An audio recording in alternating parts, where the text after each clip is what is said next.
你现在身体还好吗？这不好吧？这个是被那个雷……如今这采样都是拜秦南，是，我从十里八外的剑。我说你是小人。叫，这必然发生。瀑布。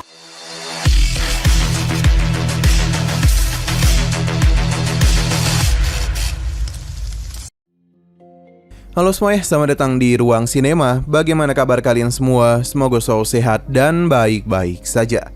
Sesuai jadwal, jadi pada hari ini kita akan kembali melanjutkan series Donghua Pillars Battle Spirit episode terbaru, yang mana ini adalah episode yang ke-98. Bagi yang mau bergabung dengan series ini, kita sudah sediakan playlistnya. Jadi kalian bisa mudah mencari di mana episode awal dari series ini. Sebelum kita mulai episode terbarunya, kita akan melihat dulu apa saja yang telah terjadi pada episode sebelumnya, tepatnya pada episode 97. Kemarin, Sinan dan Lantang menolak peraturan yang dimiliki oleh Papilion Changfeng, karena peraturan itu dianggap memberatkan para murid dan membuat pandangan ke beberapa murid menjadi berbeda. Selain itu, para murid yang memiliki kekuatan lebih seakan-akan menjadi raja yang bisa memberikan berbagai perintah kepada murid lainnya. Perkataan Sinan membuat para murid di sana menjadi begitu bersemangat.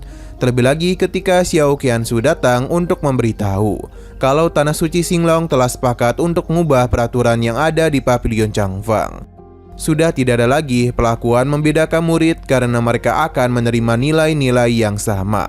Sedangkan untuk Sinan sendiri memberikan teknik rahasia alkemisnya kepada Miao Miao. Setelah sebelumnya mereka sepakat untuk membuat perjanjian. Selepas itu, Sinan kembali bertemu dengan Chen Su'er. Sekarang kita akan melanjutkan episode terbarunya. Kita dibawa berpindah ke kediaman dari Jiang Bilan, di mana nenek ini membicarakan sebuah perintah yang diberikan oleh Nyonya Suci Gucifa untuk mengurung Jiang Bilan, supaya dia itu bisa merenungkan apa yang telah terjadi pada masa lalunya. Bahkan ia juga harus menerima 200 cambukan.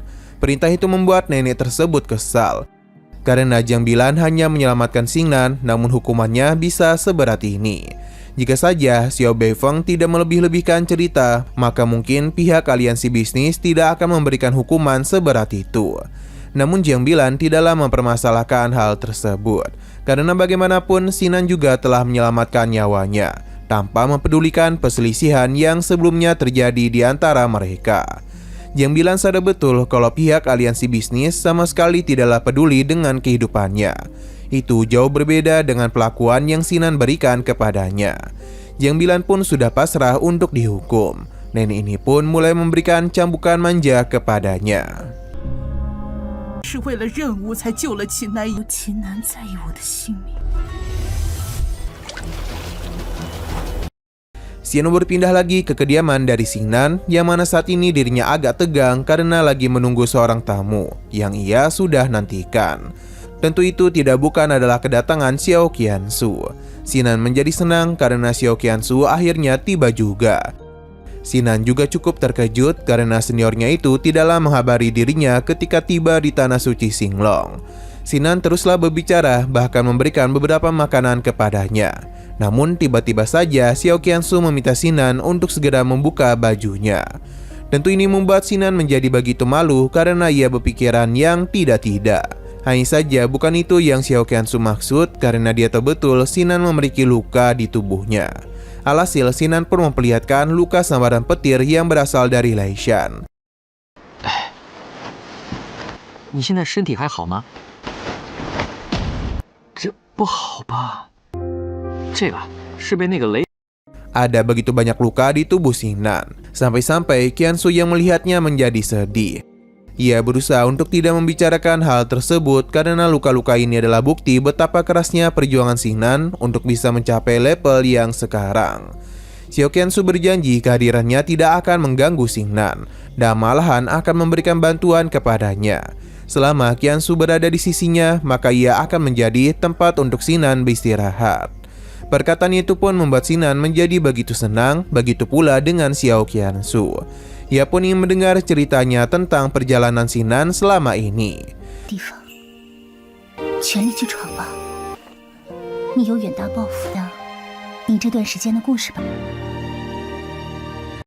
Xeno berpindah kepada Kaisar Suci, yang mana ada seorang pria yang menanyakan alasan Kaisar Suci tidak menghukum Xingnan, terlebih lagi atas apa yang telah dilakukan kepada para muridnya. Bagi Kaisar Suci, Yang Fengyu sepertinya tidak tahu apa yang telah terjadi, karena bagaimanapun Xingnan telah dikirim untuk menghancurkan boneka hantu di pavilion penyegel iblis. Ia menanyakan apakah hukuman itu masuk akal baginya. Kembali lagi kepada Jiang Bilan. Setelah menerima hukuman cambuk, nenek ini segera memberikan pengobatan kepada tubuh indahnya. Sesaat kemudian, ia telah kedatangan tamu yang mana itu adalah Xiao Beifang. Sebagai orang dari aliansi bisnis, kemungkinan posisinya cukup tinggi. Bahkan ia tidak segan-segan memberikan pukulan kepada nenek ini, yang tentu saja membuat Jiang Bilan menjadi begitu kesal atas apa yang telah dia perbuat. Bagi Xiao Beifang, Jiang Bilan masihlah terlalu baik untuk menjadi gadis suci mereka. Tidak heran ia rela menyelamatkan nyawa Xingnan yang merupakan musuh mereka. Xiao Beifang mencoba menghasutnya dengan mengatakan kalau apa yang saat ini Jiang Bilan alami adalah ulah dari Xingnan, maka karena itulah dia harus terus membencinya. Tapi Jiang Bilan sudah tidaklah terpengaruh. Terlebih lagi ia membenci dirinya sendiri karena tidak pernah mengira Xiao Beifang akan bertindak seperti itu. Seharusnya sejak awal dia menganggapnya sebagai pria yang berbahaya. Xiao Beifang tentu menjadi begitu murka karena Jiang Bilan begitu berani menganggapnya seperti itu. Bukannya berhenti, Jiang Bilan terus berkata kalau Xiao Beifang adalah orang yang pengecut. Ia hanya bisa berbicara dengan lantang di belakang musuhnya tanpa bisa berbuat apapun. Ketika Xiao Beifang hendak menghukumnya, seseorang pun datang untuk menyelamatkan Jiang Bilan, yang mana itu adalah kedatangan dari Master Suci. 如今这怎样都是拜秦南是，我从是你旁外的贱。哎呀的废物！我说你是小人。 Ia sudah mencari keberadaan Xiao Beifang kemana-mana, karena bagaimanapun ia harus dihukum atas apa yang telah dia perbuat sebelumnya kepada Xingnan. Xiao Beifang mencoba untuk memohon sambil menjelaskan kalau kedatangannya kemari adalah untuk mengakui sesuatu. Ketika perhatian Master Suci teralihkan, saat jugalah Xiao Beifang memanfaatkan celah itu untuk bisa melarikan diri, yang mana ini tentu saja mengejutkannya. Terlebih lagi, Xiao Beifang telah menggunakan tanda Kaisar Suci Sujaku. Jiang Bilan berterima kasih kepada gurunya. Master Suci sadar betul kalau Jiang Bilan tidaklah seperti Xiao Beifang. Jiang Bilan memberitahu kalau yang baik kepadanya hanyalah nenek ini saja. Sedangkan orang-orang dari aliansi bisnis lainnya tidaklah bisa ia percayai.